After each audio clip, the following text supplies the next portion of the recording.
शब्बीर ने एक दिन देखा कि सादिया नामी लड़की एक भट्टे के पास से गुजर रही थी।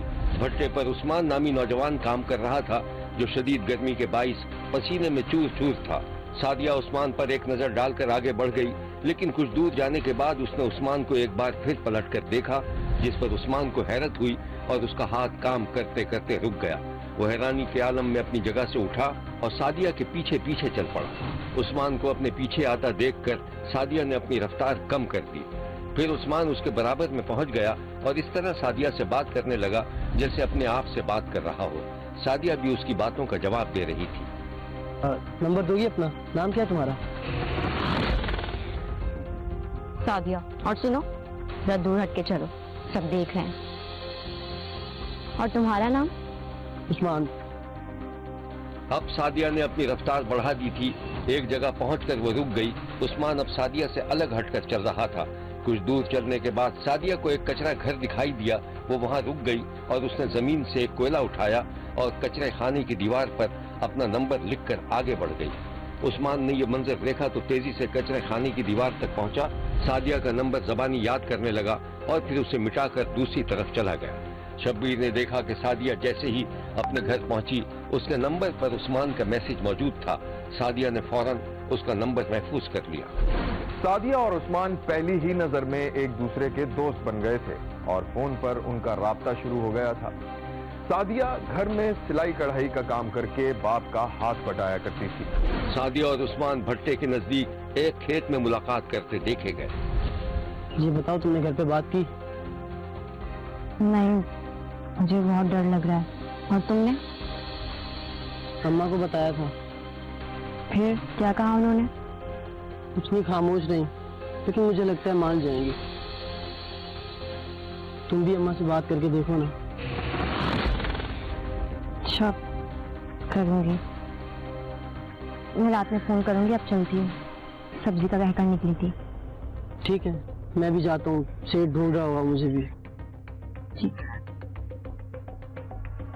वो दोनों अपने अपने रास्ते पर चल दिए और मुड़ मुड़ कर एक दूसरे को देखते जाते थे। सादिया और उस्मान शदीद मोहब्बत में गिरफ्तार हो चुके थे और शादी करने के लिए अपने अपने वालिदैन को राजी करने की कोशिश कर रहे थे। अम्मा, वो जिस लड़की मैंने आपको बताया था ना, कल उसके घर चली जाएं। अरे किसके घर चली जाऊं? कौन सी लड़की? तेरे अब्बा से तो पूछ लूं, कैसे लोग हैं, माने या ना माने? अरे कैसे नहीं मानेंगे अम्मा, आप एक बार जाएं तो सही, बात तो करके देखें। अच्छा, कर लूंगी। पहले ये बता, इतना पैसा आएगा कहाँ से शादी के लिए? उसकी फिक्र आप मत करें, मैंने अपने सेठ से बात कर ली है। 2 लाख वो मुझे एडवांस दे देंगे। लो, तेरे अब्बा आ गए। जरा यहाँ बैठे ना। अब बैठे हैं, आप थके हुए आए होंगे, पैर दबा दूं आपके? बेटा क्या बात है, आज बाप से बड़ा प्यार आ रहा है, बोलो। अरे बात क्या होगी, मैंने आपको बताया था ना, जिस लड़की को पसंद करता है उससे शादी करने की कह रहा है। तो इसमें कौन सी बुरी बात है? बुरी बात तो नहीं है, लेकिन हमें उसका रिश्ता लेके उसके घर जाना पड़ेगा। हाँ बेगम, बताओ कब चलना है? उस्मान बेटा मुझे पानी पिला दो। जी अभी। उधर सादिया के बाप ने यह खबर सुनने के बाद कि उसकी बेटी पसंद की शादी करना चाहती है, शदीद रद्द अमल जाहिर किया। शब्बीर ने देखा कि सादिया पर्दे के पीछे छुपकर माँ बाप की बातें सुन रही थी। अकरम साहब की बेटी ने पसंद से शादी कर ली? हाँ, तो कौन सा गुनाह हो गया?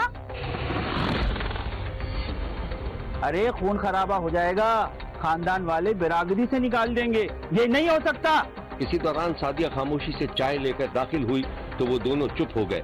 सादिया चाय रखकर चली गई और फिर दोबारा पर्दे के पीछे छुपकर बातें सुनने लगी। कहीं ना कहीं शादी तो करनी है, और अच्छे रिश्ते कहाँ आ रहे हैं? अरे रिश्ते बहुत हैं, अपने भाई की बेटे से कर दूंगा सादिया की शादी। वो, अरे इससे बेहतर तो अपनी बेटी का गला दबा के ना मार दो। सादिया की माँ शौहर को खरी खरी सुनाकर अंदर गई तो बेटी से टकरा गई और फिर बेटी का हाथ पकड़कर उसे एक तरफ ले जाकर कुछ समझाने लगी। देख, जिद छोड़ दे, उसको मना कर दे। कैसे मना कर दूं? अच्छा ऐसा करना, जब उसके माँ बाप आएंगे ना तो उन्हें बेइज्जत करके निकाल देना, ठीक है? یہ ہوا کہ جب عثمان کے والدین اپنے بیٹے کا رشتہ لے کر سعدیہ کے گھر پہنچے تو انہیں اندر نہیں بلایا گیا اور وہ دروازے سے ہی لوٹا دیے گئے، جس کے بعد سعدیہ اور عثمان نے گھر سے بھاگ کر شادی کر لی۔ شبیر نے دیکھا کہ سعدیہ کا باپ، سعدیہ کا چاچا اور سعدیہ کی ماں گہری خاموشی میں تھے۔ پھر اچانک سعدیہ کی ماں بول پڑی۔ اس محلے اور خاندان میں ہماری بھی کوئی عزت ہے؟ ان سے بات کرنا بیکار ہے بھائی، تمہاری بھابھی نے شہدی ہے سعدیہ کو، ورنہ وہ کچھ بھی نہ کرتی۔ ہاں ہاں، ارے بھائی وہ تو شرافت سے کرنا چاہ رہی تھی، لیکن تم لوگوں کو تو خاندان کی محلے کی عزت یاد آ گئی۔ ارے میں تو کہتی ہوں ابھی بھی کچھ نہیں بگڑا، تم شرافت سے اس کو لے کر آ جاؤ خاموشی سے اور رخصت کر دو۔ یار بھائی بھابھی بات تو ٹھیک کر رہی ہیں، کل چلتے ہیں سعدیہ کے پاس، عثمان سے میں خود بات کر رہی ہوں۔ چلو بھائی ذرا سائڈ میں آنا۔ سعدیہ کا چاچا اس کے باپ کو ایک طرف لے گیا اور پھر وہ دونوں رازداری سے گفتگو کرتے دکھائی دیا۔ کسی طرح سعدیہ کو یہاں بلاتے ہیں، پھر اس سے طلاق دلوا کر اس کی کہیں اور شادی کر لیں گے۔ ہاں ہاں، میں بھی یہ سوچ رہا ہوں۔ چلو خیر، دونوں دیکھتے ہیں، کل چلتے ہیں دونوں سعدیہ کے شوہر کے پاس۔ ٹھیک ہے، پھر کل تیار رہنا، ٹھیک ہے نا؟ چلو۔ سعدیہ کا باپ اور چچا عثمان کی منت سماجت کر کے سعدیہ کو اس شرط پر گھر لے کر آئے کہ وہ سعدیہ کو باقاعدہ عزت سے رخصت کریں گے۔ شبیر نے دیکھا کہ سعدیہ اپنی ماں سے لپٹی ہوئی تھی اور خوش تھی۔ جو عثمان سے ملنا وہ کیسی باتیں کر رہی ہے، تھوڑا صبر کر لے۔ تمہیں پتہ نہیں مجھے ایسا کیوں لگ رہا ہے کہ ابا اور چچا مجھے واپس نہیں بھیجیں گے۔ ارے یہ اب پاگل ہو گئی ہے۔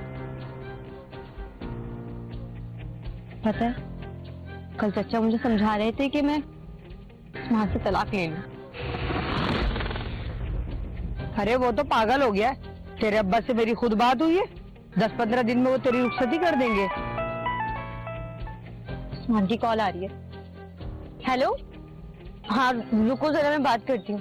اماں میں عثمان سے بات کرتی ہوں۔ سعدیہ اپنا فون لے کر دوسری طرف چلی گئی اور پھر وہ دونوں کافی دیر تک فون پر بات کرتے رہے۔ سعدیہ کے باپ اور چچا نے رخصتی کے بجائے کچھ اور ہی سوچ رکھا تھا۔ ایک رات سعدیہ کے باپ نے مبینہ طور پر گلا دبا کر سعدیہ کو قتل کر دیا اور اپنے بھائی کی مدد سے لاش نہر میں بہا دی اور عثمان پر بیٹی کو اغوا کرنے کا مقدمہ بھی درج کرا دیا۔ کچھ دنوں بعد سعدیہ کی لاش برآمد ہوئی تو ساری کہانی کھل گئی اور پولیس نے مقتولہ کے باپ اور چچا کو گرفتار کر لیا۔ یہ ہیں وہ سنگدل رشتے جنہوں نے بیٹی کو پسند کی شادی کی پاداش میں موت کے گھاٹ اتار دیا تھا۔ شبیر کا کہنا ہے کہ سعدیہ نے پسند کی شادی کر کے کوئی گناہ نہیں کیا تھا، گھر سے بھاگ کر شادی کرنا اس کی مجبوری بن گیا تھا۔ اگر ماں باپ پہلے ہی اپنی بیٹی کی خواہش کا احترام کر لیتے تو آج یہ دن نہ دیکھنے پڑتے۔ پولیس نے اس کیس کے بارے میں جو کچھ بتایا تھا وہ کچھ یوں ہے۔ ریسکیو 15 پہ اطلاع ملتی ہے کہ چک شبی کے پاس نہر میں ایک خاتون کی ڈیڈ باڈی تیر کے آ رہی ہے۔ اس کی ڈیڈ باڈی کا جو چہرہ تھا وہ اس کے دوپٹے سے ڈھانپا ہوا تھا اور گانٹھیں دے کے اس کو باندھا گیا تھا ڈیڈ باڈی کو۔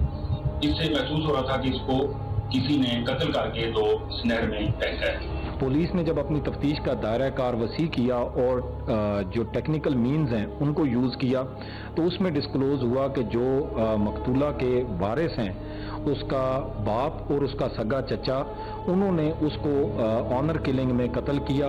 چونکہ مقتولہ نے اپنی مرضی سے شادی کی تھی، شادی کے بعد انہوں نے پنچایتی طریقے سے یہ کہہ کر اس کو واپس لیا کہ جی ہم اس کی ایک پراپر میرج فنکشن کریں گے، لیکن اس کے بعد انہوں نے اس کو ایک رات نشاور دوا پلا کر اس کو قتل کر کے اس کی لاش جو ہے وہ نہر میں بہا دی۔